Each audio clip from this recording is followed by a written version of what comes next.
Bienvenue dans Prophète de ton cœur. C'est la nouvelle rubrique du podcast Coran de ton cœur qui met à l'honneur l'homme qui, durant toute sa noble vie, nous a montré comment vivre le Coran dans tous les pans de notre vie.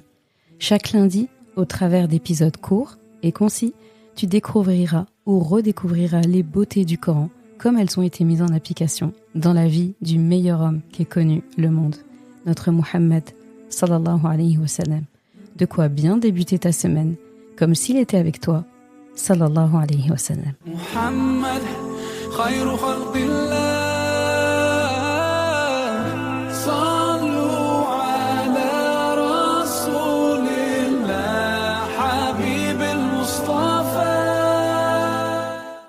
Une des choses qui me marque énormément au sujet de Rasulallah sallallahu alayhi wa sallam, et il y en a des choses, c'est son accessibilité et son côté humain. Et là, je vais te lire l'extrait d'un livre que j'ai lu récemment de Dr Omar Suleiman. C'est un livre traduit et ça s'appelle « À la rencontre de Mohammed, 30 tranches de vie du prophète, sallallahu alayhi wa sallam ». Et donc, dans un passage, Dr Suleiman parle justement du comportement du prophète, sallallahu alayhi wa sallam, quand on s'asseyait avec lui, en fait, et quand on partageait des cercles et des assises avec lui. Les compagnons avaient également pour habitude de s'asseoir à la mosquée et de pratiquer des séances de dhikr pendant la matinée. Ils attendaient patiemment que le prophète sallallahu alayhi wa sallam termine sa prière de duha. Ce sont quelques rak'at qu'il fait le matin. Le messager d'Allah sallallahu alayhi wa sallam était si proche des jeunes qu'il pouvait s'asseoir auprès de tout groupe qu'il repérait à la mosquée. Ali ibn Abi Talib a décrit ainsi cette coutume du prophète sallallahu alayhi wa sallam. Il disait: il prenait toutes sortes de places disponibles et encourageait les autres à en faire de même. De plus, lorsque le prophète Mohammed sallallahu alayhi wa sallam s'asseyait dans un tel rassemblement, il donnait à chaque compagnon assis de cette assemblée son droit légitime, en accordant à chacun une part égale d'attention. En agissant comme ça, chaque membre du groupe se sentait honoré de la même manière. Il regardait chaque personne présente et interagissait avec chacune d'entre elles. De cette façon, aucun membre de la congrégation ne pouvait avoir l'impression d'être moins important qu'un autre. Anas ibn Malik, qui était alors un jeune homme, disait à ce sujet: personne n'était plus aimé de nous que le messager d'Allah sallallahu alayhi wa sallam. Toutefois, si nous le voyions arriver, nous ne nous levions pas pour lui, car nous savions à quel point cette chose lui déplaisait. Effectivement, Rasulullah n'aimait pas en fait qu'on ait de comportement spécial vis-à-vis de lui, dans le sens où il aimait être comme tout le monde. Le prophète sallallahu alayhi wa sallam était si humble qu'il arrivait de la plus simple des manières, comme n'importe qui d'autre. Il n'aimait pas les réceptions spéciales. Il n'aimait pas en fait qu'on le reçoive d'une manière spéciale. Et s'il voyait quelqu'un en train de se lever quand il arrivait, il faisait signe de s'asseoir. Il s'asseyait là où il y avait une place de libre, plutôt que de s'imposer pour s'asseoir à l'avant, par exemple. Cette pratique de sa part peut aujourd'hui nous sembler surprenante, voire un peu choquante.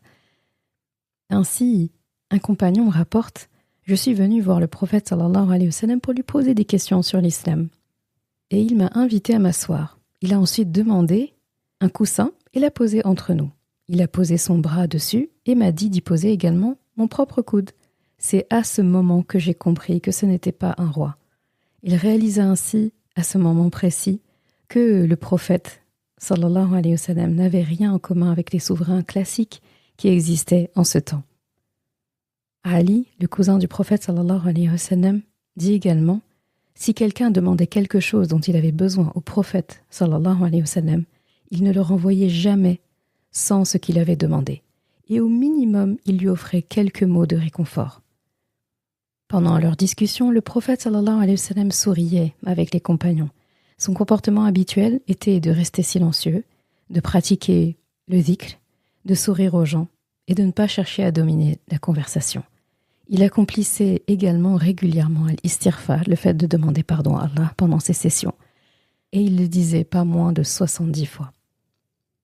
Les cercles dans lesquels Rasulullah sallallahu alayhi wa sallam était n'étaient pas strictement consacrés au rappel d'Allah, mais il est important de noter que le prophète sallallahu alayhi wa sallam ne s'est jamais assis dans un rassemblement ou un cercle qui est totalement dépourvu du rappel d'Allah ou qui contiennent quoi que ce soit de répréhensible ou d'illicite.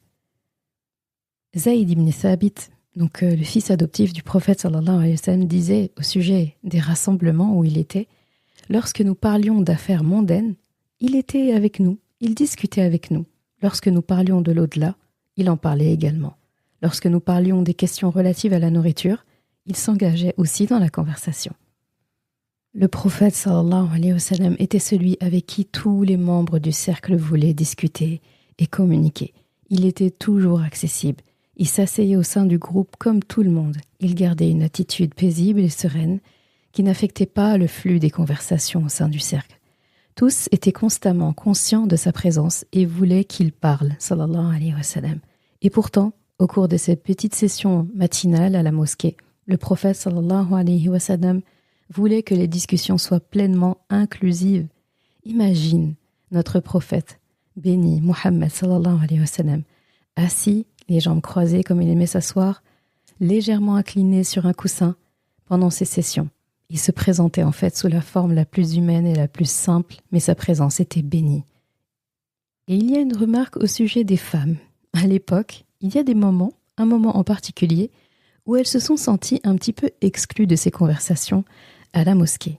Abu Saïd rapporte que certaines d'entre elles se rapprochèrent du prophète sallallahu alayhi wa sallam et dit: « Ô messager d'Allah, tu organises des rassemblements avec les compagnons masculins, mais nous n'avons aucune chance de profiter de toi à ces moments-là. » Alors le prophète sallallahu alayhi wa sallam leur répondit: « Rassemblez-vous en ce lieu et à cette heure précise, et je viendrai vers vous. » Il désigna ainsi un jour de la semaine où il tiendrait un cercle féminin et viendrait prodiguer aux femmes musulmanes conseils et savoirs religieux.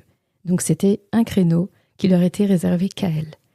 La toute première réunion que le prophète sallallahu alayhi wa sallam a tenue avec les femmes est d'ailleurs celle où il partageait avec elles ce hadith: « Quiconque parmi vous perd 3 enfants, ils seront pour elles un bouclier au jour du jugement. » Elles dirent: « Alors, messager d'Allah, et qu'en est-il de 2 ?» Et il répondit: « 2 également. » Et qu'en est-il de 1 ? Il répondit également. Donc voilà, lorsqu'il était assis avec les différents groupes, le messager d'Allah sallallahu alayhi wa sallam partageait toujours avec les membres de ses cercles des conseils bénéfiques et des connaissances religieuses. Il s'assurait toujours qu'à la fin de chaque session, chaque compagnon ait tiré un bénéfice de sa présence ou soit déterminé à accomplir un acte contenant une grande récompense. وَمَا أَرْسَلْنَاكَ إِلَّا رَحْمَةً لِلْعَالَمِينَ. Et nous ne t'avons envoyé que comme rahma pour l'univers.